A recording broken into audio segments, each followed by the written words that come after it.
Good afternoon, music world. John here from What's Spinning. Happy holidays, everyone. And I'm sorry, I should have put this out a few days ago. The holidays, things get a little crazy. We all know that. Nevertheless, I'm more on track than I was last year with my lists. So I'm happy, and I'm here today with my top 20 albums of the year. First off, if you missed my EPs video of the year as well as my singles list, go check it out and then come back.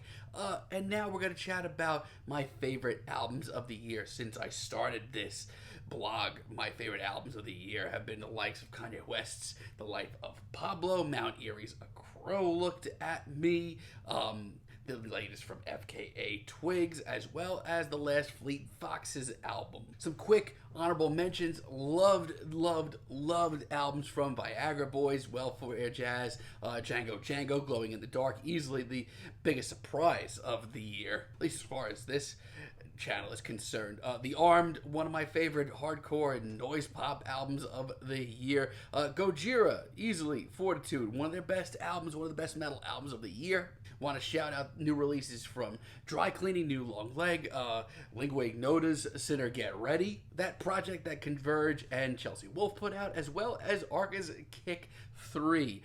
That's it for my honorable mentions, if you will. Now to the actual countdown. So we're going to start things off at number 20, and at number 20 I put the latest from The Weather Station, Ignorance. This is an album that I did not expect to not only like, but absolutely adore as much as I did. And I've only liked it more and more as the year has gone on. I've known that they've existed for years, this band, but they've always been a little faceless. I don't know, at least towards me.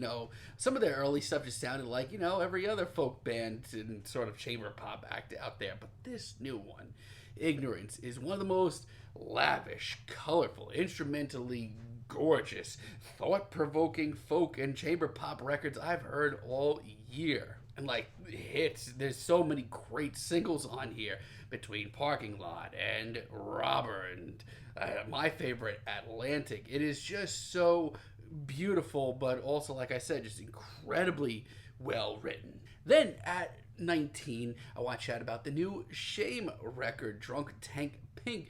This is an album that I knew I was going to love, just because of how much I loved the first album from Shame. But let's be real, this is a completely different animal from Shame. Their first album that came out a few years ago was this raw album of post-punk and art punk. And honestly, the way I talked about it at the time, it sounded like, I don't know, like a punk record that just was a tea kettle that got put on the back burner for way too long. It just was ready to explode. It was just so hard, so heavy. The riffs were fantastic.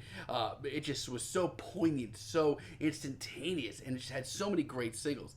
This new one though is a thinking man's post-punk record. It is artsy. It is driven from some of the classic post-punk albums, your Wires, your Gang of Fours. It's much more forward-thinking as well as far as lyrics go. This is just such a different album than where we were at a couple of years ago. Then we hear tracks like Born in Luton, fantastic tracks like Water in the Well, and one of my favorites here, Snow Day. They're just a completely different band. And honestly, they're a band that I feel like is still growing, which is fantastic to hear. Only good things to come from Shame. Then at number 17, I want to shout out the new Spirit of the Beehive album, Entertainment and Death. This is one of the wildest and weirdest albums I've heard all year. It is this hazy, weird, noisy blend of neo-psychedelia and noise pop and experimental rock and sound collages. It is weird. It is constantly shifting. It is hard to describe and hard to put into a genre, but it is exciting, and they save it with some really fantastic songwriting as well. At number 17, I want to give a shout out to the latest from Shannon and the Clams, Year of the Spider. This is an album that I knew I was going to enjoy going into it, just because I'm a huge fan of Shannon and the Clams' work. However, what I wasn't expecting was their most instantaneous set of tracks and their most soulful and almost psychedelic tracks as well. just from the Midnight Wine single, I knew that this was going to be a completely different animal for Shannon and the Clams. Far from their hazy sort of throwback garage rock beginnings, that's all still there, of course, but the songwriting, the performances on this track, the vocal performances especially, are just next level all around for Shannon and the Clams. This album's great. Then at number 16, it's BadBadNotGood with their latest album, Talk Memory. I've been a fan of BadBadNotGood for quite some time, and I can easily tell you that this is one of the most exciting things they've done since BBNG2. I mean, their 3 and 4 albums are certainly good. They've got a lot of merit to them, but there wasn't anything game-changing on there. There wasn't anything on those albums that saw them looking towards the future, really doing something genuinely progressive like their first 2 albums were. But this album changes the bar completely. This takes the bar, raises it so many levels. This is the most progressive and spiritual album to date. It shows them taking on a daring new sound. And yes, I'd say it's probably a little harder to get into, much because of the longer song structures on here. But you know what? Between the songwriting, the guests that they bring on, and the exciting tracks that we're getting on this album, I think BadBadNotGood are at a really exciting level right now. And this is easily one of the best things they've done in years. Then at number 15, it's Harakiri for the Sky, with one of the most emotionally crushing but seriously epic metal albums I've heard all year with Mære. If you are a fan of black gaze, black metal, shoegaze, anything that you want to point out, if you're a big Alcest fan, this is an album that you're going to want to hear immediately. And you know what? Just from a songwriting stance and a performance stance, this is next level. Leading up to this album, every track that they were putting out from this record, I was like, wow, that's really good. How are they going to top that? But every time they dropped another single, guess what? They would very easily top it. This is one of the most dense metal albums I've heard all year, too. And you know what? It's not going to be for everyone. It's an hour and 20 minutes. It is hard to swallow. There's a lot of material here, but guess what? It is incredibly rewarding, and the replay value on this thing is so immediate because it's so detailed. I love this new Harakiri for the Sky. Then at number 14, we have the new Lowlife album, From Squats to Lots, the agony and the ecstasy of Lowlife. And you might be saying, John from What's Spinning, what the hell is this? You didn't review this. Well, you know what? I actually did, but at the very last minute, my video and audio got completely corrupted and I had to move on for the year. But if you haven't listened to this album from Lowlife, and you haven't listened to Lowlife at all, you're doing yourself a disservice. They're one of the most grimy and dangerous sounding post-punk bands out there right now. They really bring the danger back to post-punk. And once again, like the Shame album that I chatted about, this is a completely different album as far as their style goes. Their last album was a very muddy, murky, just disgusting blend of post-punk and art punk. But this new album is much more thought-provoking. It is strangely nostalgic at times. It shows them pulling from bands like Husker Du. And yeah, it's a little bit on the long side, but the hazy production, the dreary songwriting, and the monotone, very drab performances on this album, just, I don't know, it's scratching so many itches right now. If you're a post-punk guy and you have not listened to this new Lowlife yet, go check it out. And then at number 13, I cannot say no to this album. No, just not at all. I cannot say no to the new Silk Sonic album, An Evening with Silk Sonic. It is just so soulful. It is so fun, and just, it's so obvious, too. Like, Anderson .Paak and Bruno Mars play off each other so well on this album. And no, it's not anything life-changing or wildly new in the soul and funk genres. It's just done with such an appreciation for the genre, such a love. And I don't know, it just makes me feel good. It's fun. It's a fun record. If you're a fan of soul and funk from any generation, you're going to want to hear this new Silk Sonic. Then at number 12, clearly this has been a fantastic year for post-punk, because here we are again at number 12. It's Squid with Bright Green Field. This album goes so hard, and yes, I understand that the reviews for it have been very good, but I think it's even better. I think it's one of the most exciting rock releases of the year. Pamphlets, Narrator, GSK. These are some of the best rock tunes of the year. Forget post-punk. These are some of the best songs of the year. The excitement on this album, the grooves, the riffs, the eccentric performances. If any of this sounds halfway decent and you're a post-punk or an art punk fan, get on this album right away. And once again, it's not an easy listen. It's almost an hour long. A lot of these song structures go over 9 minutes, but you know what? It's so worth it because it's such a fun, quirky, genuinely entertaining post-punk and art punk record. At number 11, Tyler, the Creator, flexes freaking hard with Call Me When You Get Lost. This album is so good, and originally I gave this album a very positive review. I think I enjoy it even more now because it is so smooth. Like, we've known he's been a good MC for years, but this is like a victory lap for him. Like, he's not even retiring, but he sounds so far ahead of everybody else in the game right now as far as his flows, his features. It's just so buttery smooth, and DJ Drama just brings this album together in a way that I didn't think that he probably could right now. Love the production. There's some serious bangers on here as well. It's just an all-around fantastic hip-hop project. And at number 10, that's right, we're in top 10 territory. I would like to shout out the new Floating Points, Pharoah Sanders and London Symphony Orchestra album, Promises. This is one of the odder albums I've listened to this year because I filmed my review for it. It was a glowing review, gave it a very strong 8 out of 10, and a week later I said to myself, well, crap, that should have been a 9, shouldn't it? And as far as I'm concerned, yeah, it absolutely should. It is one of the most whimsical, really, honestly, I can't even talk about this album because I can't do it justice. How gorgeous and spiritual and otherworldly and genre this is. And yes, you could say this is a blend of spiritual jazz and modern classical and a bunch of other things, but honestly I think it's even more than that. This is one of the most out-of-body experiences I've heard all year. It is gorgeous and so well done and just transcendent. It just sounds like such a happening.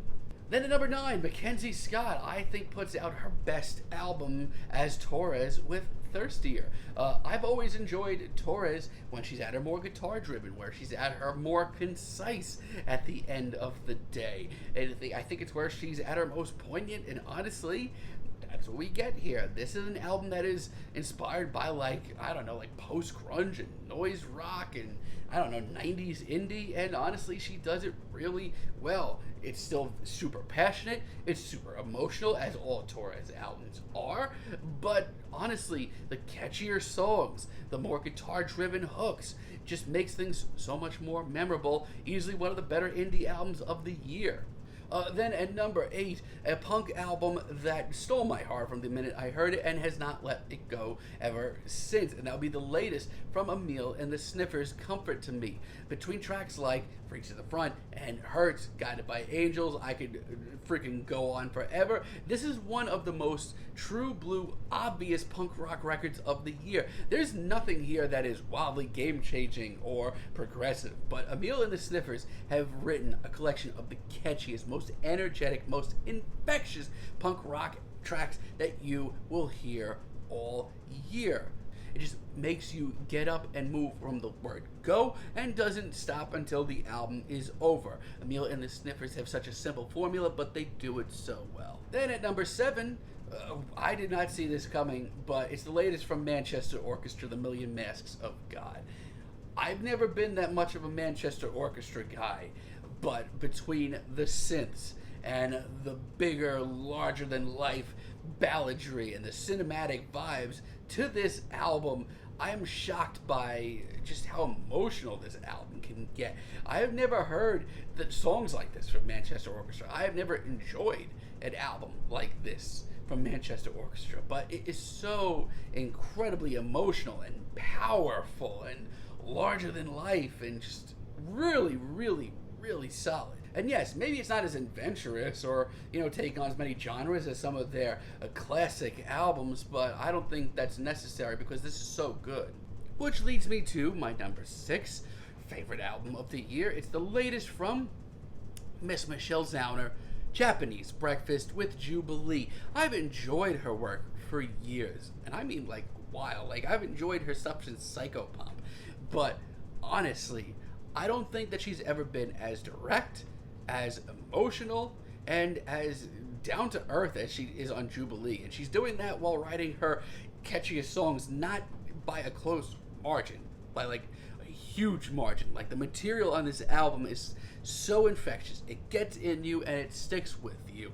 And I have to commend her for just how personal this album is, because it really, really is. Then I hear tracks like Be Sweet and Posing in Bondage and some of the other singles, and like, it just sticks with you so much. Easily indie pop album of the year. Which leads me to my top 5. And I'm going to start my top 5 with Marissa Nadler with her album Path Through the Clouds. Honestly, one of the most captivating folk records of the year.